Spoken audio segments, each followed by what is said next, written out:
but the difference between what we feel when grief is fresh, right after an event or a loss or a realization, that changes over time, and it becomes easier to cope with. It becomes something that we integrate into our lives more. Hi, everyone. Thanks for being in here. It's tough going up against dinner, so I appreciate you all coming in here and thinking about this topic with me. So a few weeks ago, I was in a group with some other public speakers, and this one public speaker was talking about how, it's a really cool trend now to start your talk with a story, and in particular, starting it in the middle of a story. And that was a great idea. I thought that I will use next time I'm talking about activism or animal rights to a more general audience.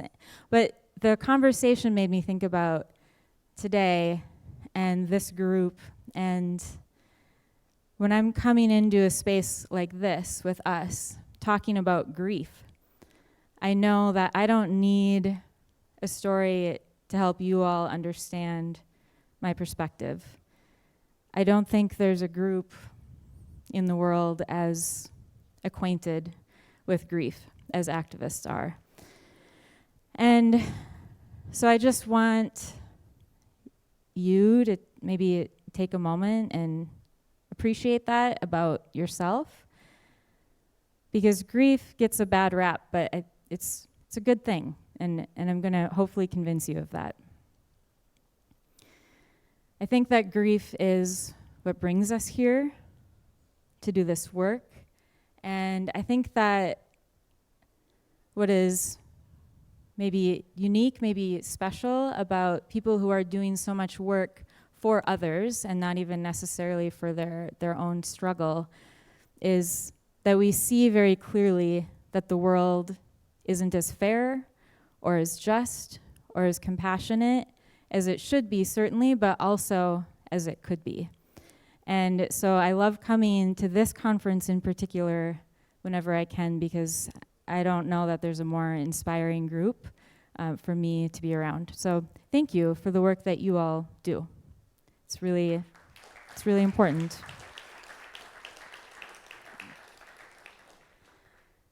And of course, thank you to the organizers of this. I really appreciate the community that you all build every year. And it's a wonderfully inspiring conference. So it's a real honor to be here and to do the work with all of you and to be inspired by the work that you're doing. So if you don't know me, I'm Shawna Weaver, and I started feeling grief probably around the time a lot of you did when I was a kid. And I started feeling grief for animals and for nature when I first experienced farming. I grew up in a farming family, and I grew up in a region of the United States where it is very rural. There's a lot of farming. And when I was a kid was when factory farming really took off, even more so in the area that I lived. And I witnessed a lot of hunting, a lot of deforestation, and started hearing about natural disasters around the time that I was in elementary school, and we had an oil spill in my hometown, and that was when things started to click for me that we're in a pretty scary world. And so I started to feel that worry and anxiety for myself and what I would experience in my lifetime, but then also I started to feel that deep sadness for the victims of what I was starting to learn about was selfish, human, corporate behavior. So at university and graduate school, I studied psychology and environmental ethics. And I started off as a mental health therapist, and I worked with teenagers and young adults. And I saw a lot of clients who were struggling with that same sort of anxiety that I had as a kid. And I saw a lot of kids struggling with grief and anxiety around climate change. And we didn't have resources for them. We didn't have, at that point when, back in 2010, we didn't even really have the term climate anxiety or climate grief. And so I started to feel the burnout of not having the resources that I wanted to give these kids. And so I went back to school and I got a PhD in environmental science and sustainability. And there I focused on the intersection of climate change and human mental health and how the two influence each other. And I see animal rights as a really important piece under the umbrella of climate grief, as we are grieving something greater than ourselves. We are grieving a relationship with nature that is systemically severed for us as individuals and as a society. And we're grieving the reality of suffering due to global human behavior that is damaging both our inner and our outer nature. So I did my dissertation research at animal sanctuaries, where I felt people are very accustomed to living and working in grief as they actively work to break systems of oppression and care for those victims' daily needs. And so I'll echo what we heard yesterday about sanctuaries, that they're really where it's at for inspiring people to learn, but also to find inspiration for ourselves in the movement as we continue to do this work. And so I did the research for my dissertation back in 2014, and it was at the sanctuaries that I saw the best examples for how to carry such heavy grief that we have when we see the oppression and the violence that we witness. And they keep doing the work on themselves to grieve, and also the work and the hope that they carry for helping the system and changing the system and helping animals. But also, it was where I saw the importance of coping and the risks of not coping. And so we're going to get into that today. But so now, having been an activist and worked with activists in a variety of social and environmental justice causes, and with my background in mental health as a therapist, I've spent a lot of time witnessing my own grief, witnessing the grief of others, and I eventually wrote the book that I felt like was missing in our what we have available to us for resources. And I wanted to be able to give this book to my clients 15 years ago who are struggling with the same grief I am, and that I imagine that you are. So that book just came out a little less than a year ago, and I have them here if you are interested, and we'll talk more about that later.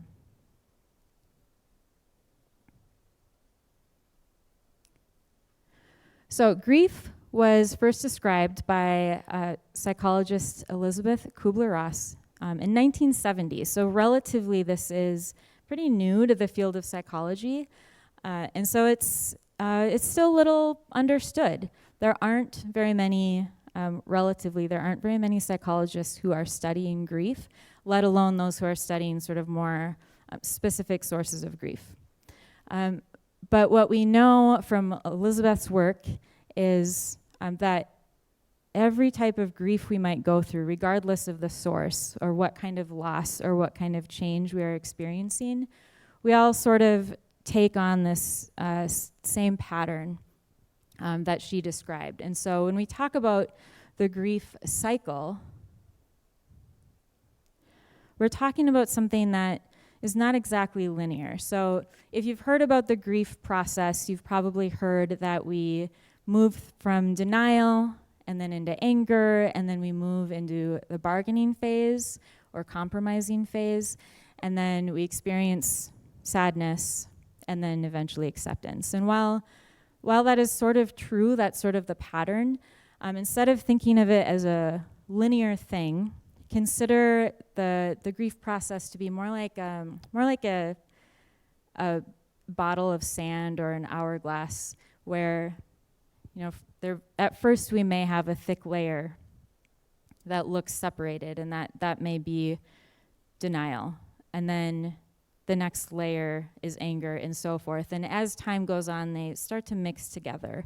And the more work we do, the more we work to manipulate the sand, the more it's mixed together. So at any point, once the sands of grief are a part of our inner life, we never lose them. They stay with us the rest of our lives. What we are grieving today, we will likely be grieving for years to come.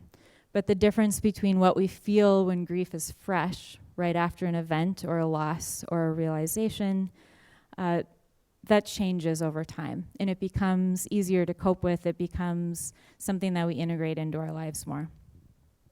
A friend of mine recently said that, so her child had died in a tragic accident several years ago, and she recently said, it's the little bit of denial that I still have that the accident even happened that lets my heart keep beating. And I think that captures perfectly what grief feels like. We always have denial as a tool that we need sometimes. The fact that we will be singing karaoke tonight and letting go of hard feelings in the evening and having fun with each other, that's a little bit of denial that we use to sort of wash over the hard feelings we may have had all day today as we think about this stuff and talk about this stuff. And so denial is a tool, and it's a good thing. And when we first experience denial, let's say after a loved one dies, that denial that we have in that crisis is what helps us have the energy to keep moving forward, because it's our brain's way of sort of offering us this salve so that we can get through the hardest parts. And anger acts similarly. Anger is a tool that our body uses to energize us. And if you've ever felt angry, you know what that feeling is like, right? Like when you're angry, we could join those runners that ran by and beat them all. If we feel angry enough, you can do things that you assume you could never do. And so anger throughout our evolution has been what helps motivate us to move when we really need it. And so it informs us of what's important, and it informs us that we need to take action, because the goal in our body, evolutionarily, is to keep us alive. It's to run away from a risk. It's to be powerful enough to take on whatever is trying to beat us or eat us or whatever. And so anger is a tool. And also, unfortunately, sometimes with grief, we get stuck in denial and in anger. And that happens because it's really hard to process what happens next. So in the process that Elizabeth Kubler-Ross describes, we move from denial into anger and then into bargaining when enough of our brain is ready to accept what's happening. And at the bargaining phase, that's when we start to compromise. That's when we start to say, okay, well, what can I change in this situation? What can I do to make it not be the worst case scenario? And that's informative too, because sometimes there is something we can do. So if you're in the middle of a breakup because of something that you said or did or some argument you're having, when you shift into the compromise or bargaining phase, you're pausing and you're wondering whether you can do something differently. So this is a good thing that our brain does, that moves into this phase. Sometimes, like in the death of a loved one, there's nothing you can do. And so that's when bargaining kind of is known to maybe be this like fantastical wish that we make that isn't reality. But sometimes it is realistic to pause and to consider what we can compromise on. And so that's a good step that we take. Once we realize what we can't change, then we move into this sadness, this sense of loss for what is gone or what is different. And so that sadness or deep despair is the fourth stage as we then move into acceptance. And at some point then, we begin to integrate this new reality. And we call it acceptance. It's finding our new norm. And by no means does it mean we then decide we're happy with what's going on. And so I want you to think about the word acceptance and whether you struggle with that, because it feels like if you accept, then you're okay with it. And I think for some people that I work with in therapy, when we talk about accepting something, it feels like a betrayal in ourselves. It feels like maybe we're betraying the animals we're working for, or we're betraying our own emotions because we've accepted. That means we've sort of given up or resigned ourselves. And that's not what it means. But what it does mean is we're deciding to live in reality. We're deciding to accept what is.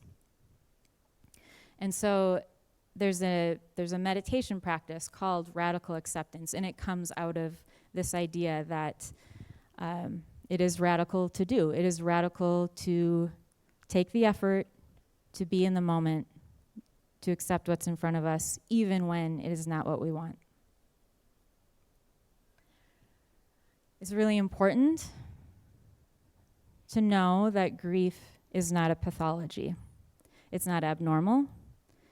In fact, it would be abnormal if you didn't ever experience grief. We feel it throughout our lives. We are always carrying it. Things that you grieved when you were 10 years old, you still have in your body. We carry that grief with us. And some of those feel like they go away, and some of them feel like they get integrated into new behavior patterns, and some of them feel traumatic for a really long time. And we don't even always know consciously that we are in grief. It's actually a part of a chemical change in our brain that might be big and impactful, and it might feel relatively unnoticeable. But it's basically our stress response.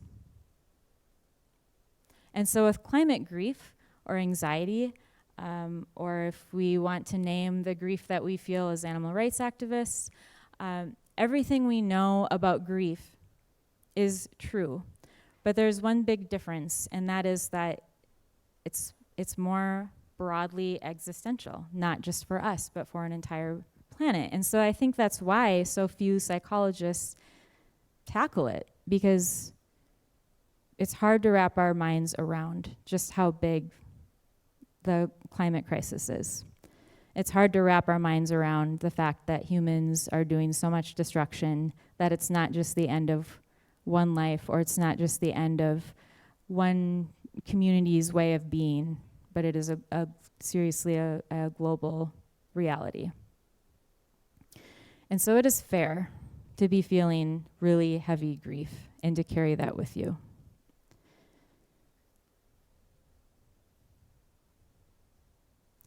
One thing that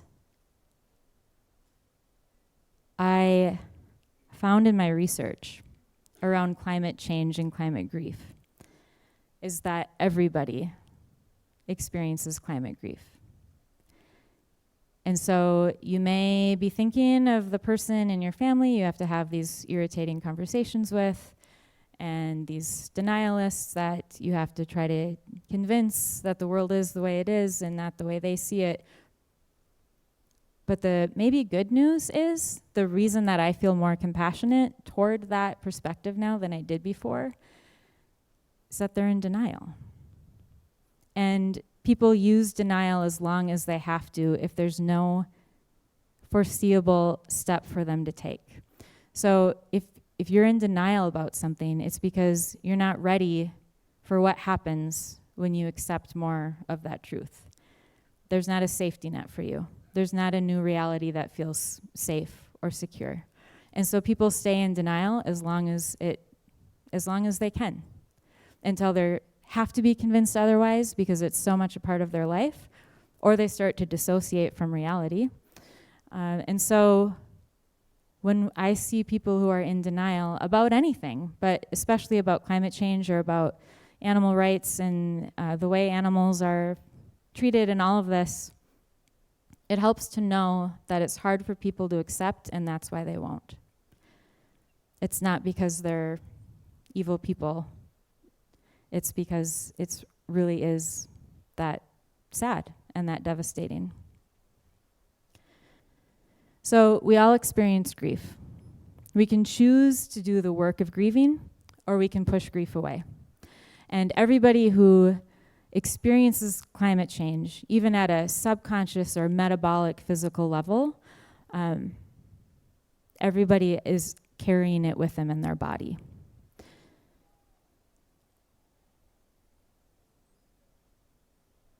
And grief takes work. It may not be immediately easy to describe the difference between somebody who has done grief work and somebody who is not, but you can probably imagine examples of people in your own life, those who tend to react with anger or get triggered easily about certain topics, and then people who tend to think deeply, take time, and respond about a topic. And most of the time, the difference is whether or not work has been done on that grief.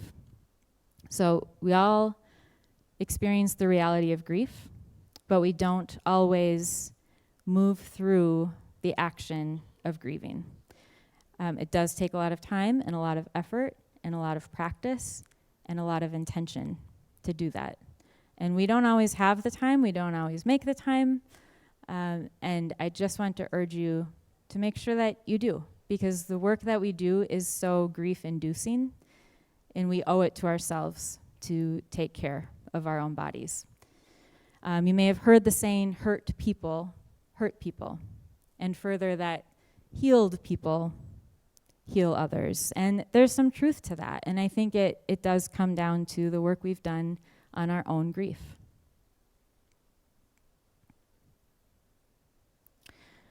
So we have choices when we are working with other people, especially around grief. And when we work in this field, we see a lot of it. We see it as the source for why we're doing the work. We see it in ourselves, and we also see it in other people, and we trigger it in other people. And that's something that we need to know about what we're doing. And it's not necessarily to say that we shouldn't do the education and the awareness building. Of course, we should be. But do it with the understanding that what we are doing to other people is going to be triggering grief. So when we get hit with denial, when we get hit with anger, it's because they don't know where to take it next. And they're reacting. So when we react, it tends to be out of those first few very raw stages where we don't have a lot of the new reality integrated into our perspective. And when we respond, it is out of not just letting our behavior be dictated by our emotions, but by taking our emotions, integrating them with the setting we're in, with the people we're talking with understanding what is going to be a helpful strategy in a conversation, and we decide what we're going to say next. So next time you feel your own emotions, your own grief coming to the surface, think about whether what you need to do is react to it or accept it and find a response that's healthier for you.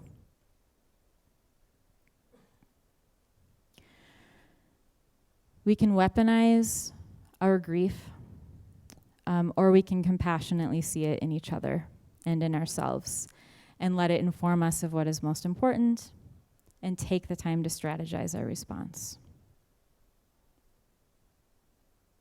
So like I said, I think grief gets a bad rap because humans really aren't socialized to know how to handle negative emotions. And we think that we should ignore them or push them away if we can't figure out a way to solve them. But I'm here to advocate for your hard feelings.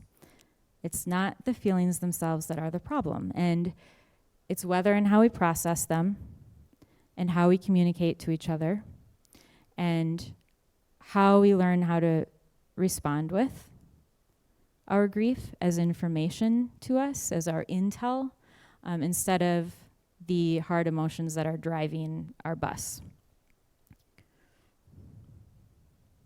So as activists, I think that we have this opportunity to utilize our grief and our activism and our understanding of psychology and integrate them together so that we can use grief as a really important tool. So I've spent the last 20 years in this intersection of psychology and activism and grief work, and I'm a firm believer that the three together is what makes our movement strong. And when we're utilizing the three together, we are very strong and ethically vegan. And so that's, I think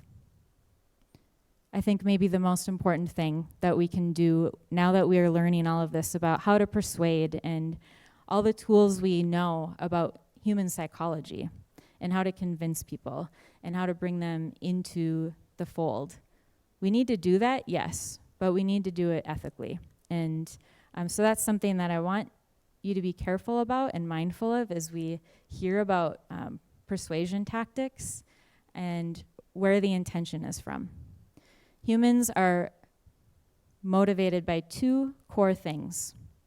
At the very core, everything else boils down to fear or love.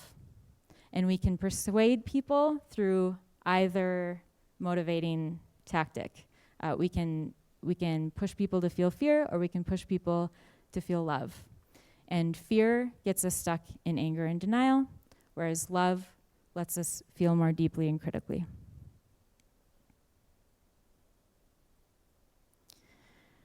So as activists, we know that grief is what brings us into this movement. It's what informs us of what is really important to us. And activism helps to alleviate grief because we're doing something meaningful. We're taking that grief and we're putting the energy into something that helps us feel less grief. But then also, we're witnessing other people grieve also, and we're carrying that weight with us. And of course, we're witnessing the continued suffering of animals, and we're carrying that weight with us too. And so it is natural for anybody to continue to feel grief over and over again throughout the work that we do.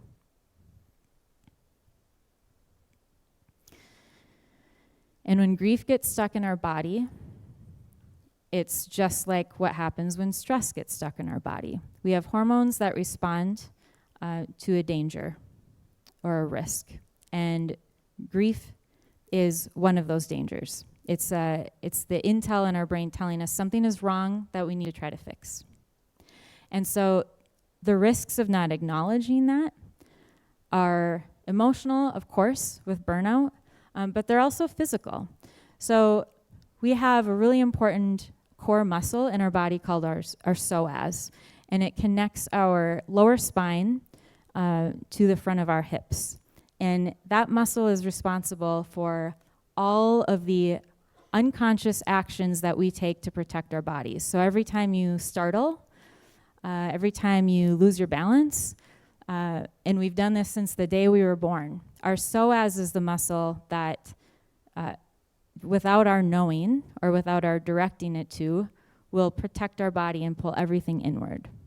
And so the more stress we carry with us, the more grief that we are carrying without processing it, the more anger that we feel, the more negative emotions we have, the more our psoas tightens and pulls our body in. And so when we force ourselves to still stand up straight while we're angry, while we're fearful, we're putting a lot of tension on our psoas muscle, and eventually that breaks down. And that's why lower back pain is so common in the world. As we hit middle age, we've carried a lot of stress with us. And so that's the biggest physical risk of not processing our grief. But like I said, I think the reason that we don't process it is because at some level we feel like our anger and our sadness and our frustration is as close as we can get to the justice we want. And so it's fair to feel like you're worried that you'll betray the animals if you take care of yourself. That's a natural feeling that you may be having. And I want to give you permission to know that you will do better, not just for yourself, but for the work that you do and for the animals you're protecting by processing your grief.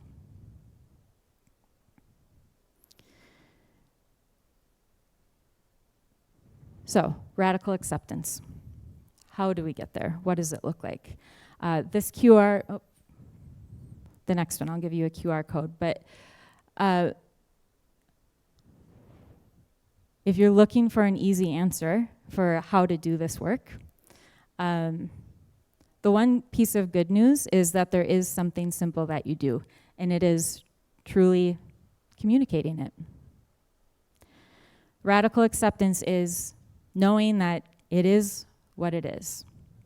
And that's it. It's accepting reality. It's knowing the truth, and it's sitting in it. And that is a lot harder than it sounds. And so the bad news is, okay, I've done that. Now what? You get to keep doing it. That's sort of the shitty thing about this work. Coping and acceptance and moving forward never gets to be about the outside world being different because you will it to be different. And so that's why grief is so hard, because there's not an easy answer. Coping requires us to continue to practice honoring grief in ourselves. So this QR code brings you to a website called dialecticalbehaviortherapy.com. And this is a great tool that you don't need to have an advanced degree in psychology to use. And you don't need to have a therapist to use it. Dialectical behavior therapy is a very simple approach that therapists use to help people be mindful. It's all about mindfulness, sitting in the moment, feeling your feelings, communicating them to yourself, and then ideally to others. Doing that, giving a name to what you feel, observing and describing, and not judging it, is the best thing that you can do for yourself. And the surprising thing is, while it seems easy to do, most of us don't do it. We're not trained, we're not socialized to do it. So in this way, I think grief can actually become our most powerful strategy, because we can help teach others how to feel it. We can give them the safe space to know what they feel. We can welcome them into feeling grief with us rather than being angry at them for not feeling it yet, for not seeing what we see, for not knowing what we know. Instead, create the space for them that it is safe to be there.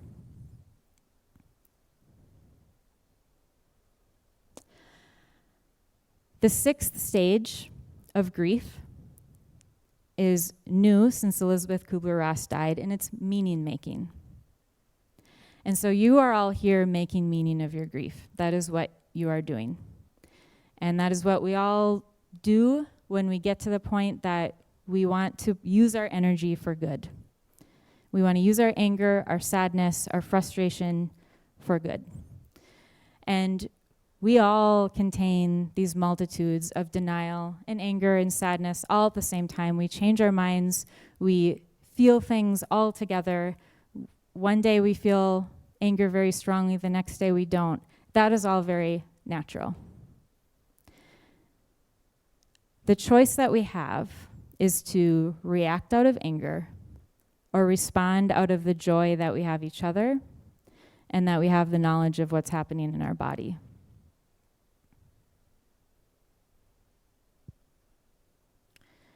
At the end of the day, everybody that we agree with or we don't agree with, we all contain these multitudes. everybody we meet has the potential to move from denial or from anger into something else if we make it safe for them to do so. So that is our work as activists, to know that that's an important strategy for us.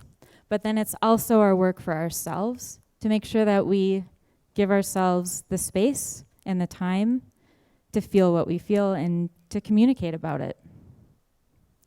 So some resources for you. I see a therapist all the time myself because this work is hard and living is hard, and so I recommend to everyone to do that. I've also utilized grief coaches and career coaches, and so by permission, I'm utilizing, this is Alyssa Almond. She's the coach that I've worked with, and so I asked her if I could share her work and show her QR code. I recommend her or somebody like her as someone who is a vegan animal rights activist and so knows what we're dealing with at a more intimate level than a lot of other coaches and therapists we may be able to find. But they're everywhere. There are options. And the nice thing that came out of the last few years for us is now we can find each other online and utilize that resource without being in the same town. I'm also a coach for grief and for sustainability, and I'm happy to do talks, presentations, workshops with your orgs online or in person, with you individually, with your family. And I'm certainly not the only one. Alyssa's certainly not the only one. But what I do want you to take home is that there are people to support you, and we need to find them and find each other and support each other. So remember that grief is completely normal. It's completely good. It's not something you need to deny that you have. It's not something that you want to shy away from or something that you want to be silent about. Reach out to others, help them help you. Find the support that you need and accept where we're at. You're not going to be able to escape what's important to you. Until the world changes, we will carry with us the sadness that the world is the way it is. And that's good, because we know we still are alive and have the values that we have. So don't be ashamed of that. Share it with others. The genuine response that we have to grief and telling other people what we feel is the best tool we have to communicate to them why animal rights is important. And it's the best way to invite them into the movement. So with that, I have the books up here if you'd like to talk further. If you'd like to get a book, it's €20, and I'll be around, and I'll be here for karaoke too, because that's the joyful part of the work we do, is getting to talk with all of you in that sort of setting. So thank you so much for your energy today, your time tonight, and for being here with me.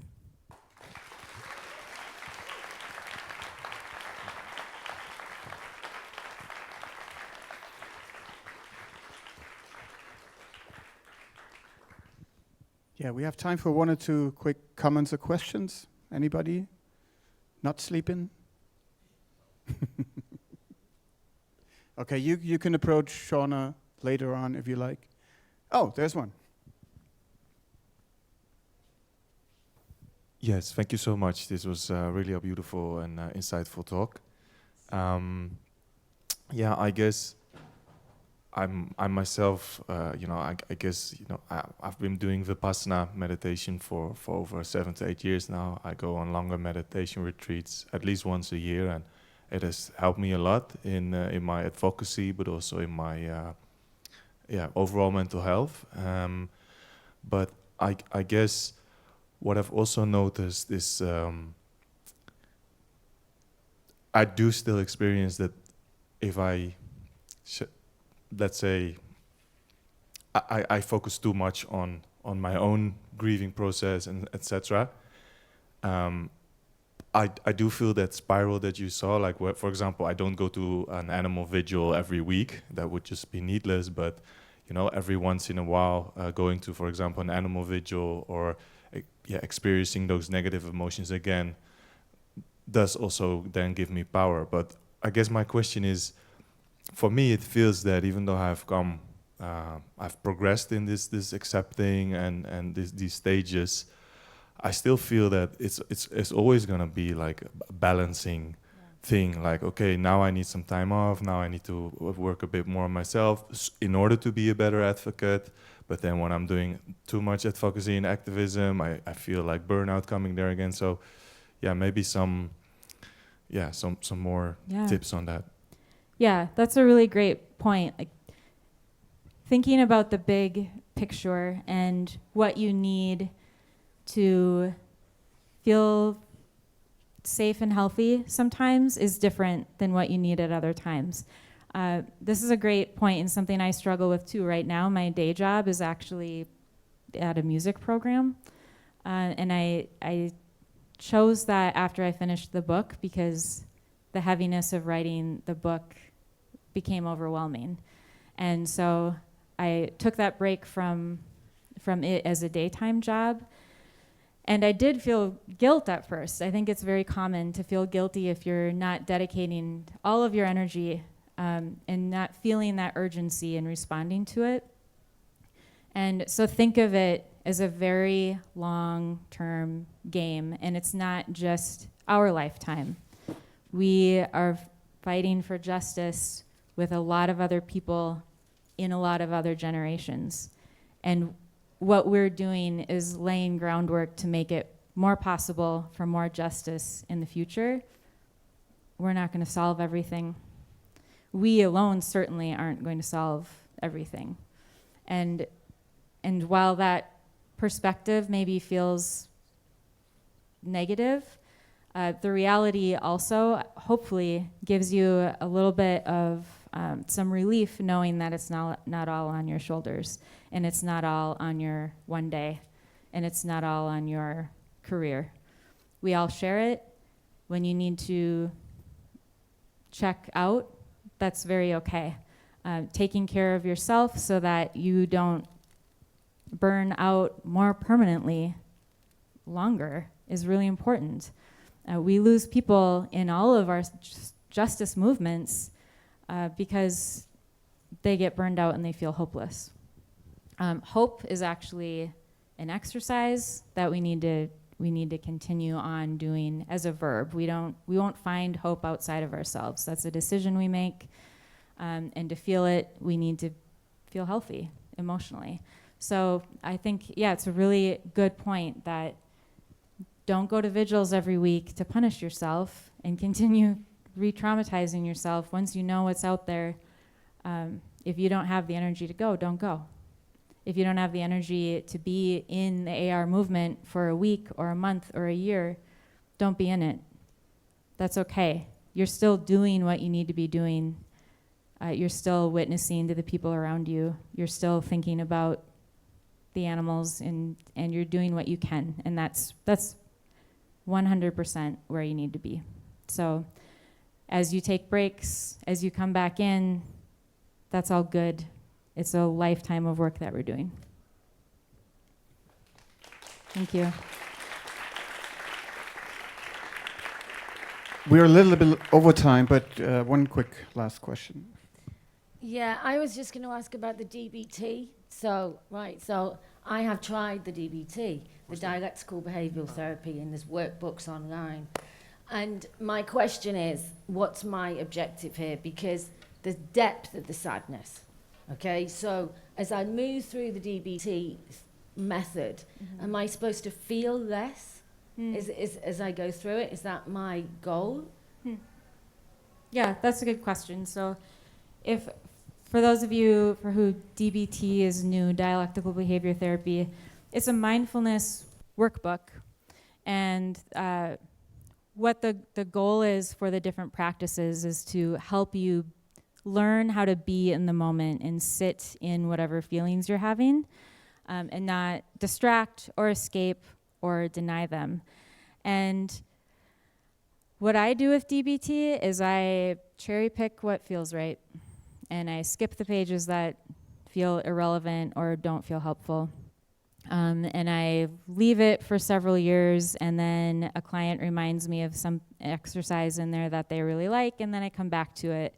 And so DBT, if you're not familiar, you can find the worksheets online for free, and pick what works well and ignore what doesn't. I am terrible at like meditating. I can't sit to save my life for 5 minutes in silence. It is terrible for me.